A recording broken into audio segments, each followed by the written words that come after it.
ahead. You already pressed Do the it. countdown. 5, 4, 3, 2, and 1. Good morning or good afternoon, depending on what part of the country you're in. It's actually 4:30 here. I'm getting a late start. I was watching. First of all, I don't know if you can see this or not. Probably without the glare. We got this in the mail today. Can you see that? 1611 version of the Bible on PDF. Kind of cool. Looked at it. It's got some very weird words in there. Won't be reading that today. Was watching Jason's video yesterday where he was talking about some communication back and forth he was having with some other user about being angry with God. When I heard it, it pricked my ears because I had this conversation that I'm about to have now with you with several other people, several from my old church, and was told that my stand was blasphemous and that I shouldn't be talking that way. So now that I got your attention and ready for your scrutiny, I'll explain my stand. There are two verses I'll read first. Matthew 27:51. And behold, the veil of the temple was rent in twain from the top to the bottom, and the earth did quake, and the rocks sent. The rocks rent, excuse me. This was the veil separating the Holy of the Holies in the temple. The veil was split at the time of Christ's death on the cross, exposing the Holy of Holies to all, the Jew and the Gentile, us, allowing us full access to the Father. Praise God. Praise God for that. Second verse, 1 Thessalonians 5:17. Pray without ceasing. These are two key verses. So, the key to any healthy relationship is to have open dialogue, to have communication, whether that be with your wife, your doctor, your children, your friends, your employer, your customers, the butcher, the neighbor, whatever. If you don't have open communication, you're not going to have a healthy relationship. Things will fester.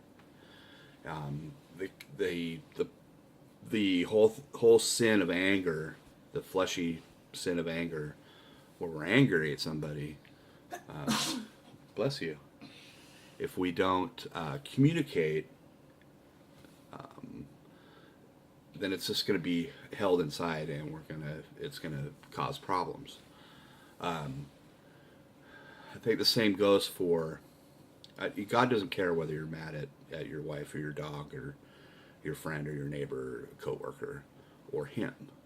Anger is still a sin, with the exception of the righteous anger, but that's a whole other topic. But where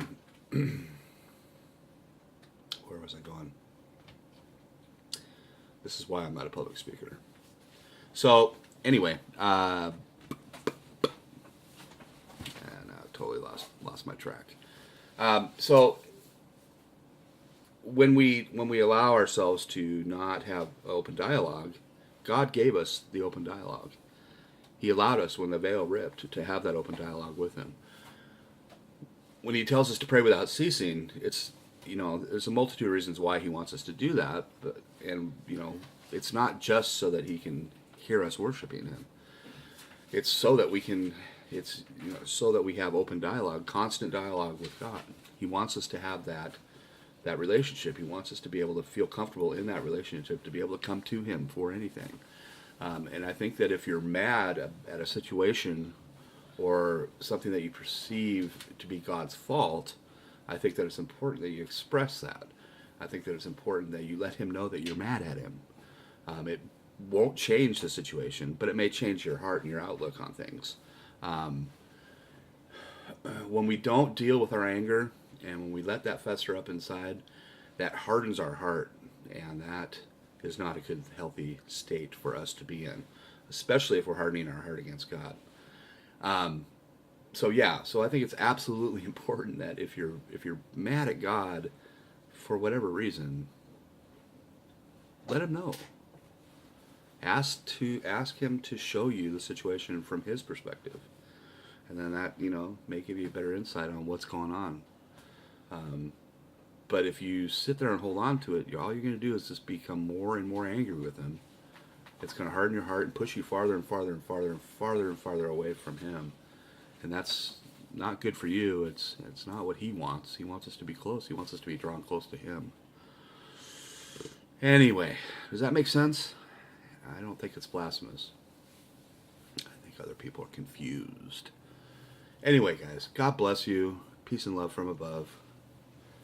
And we'll talk to you guys tomorrow.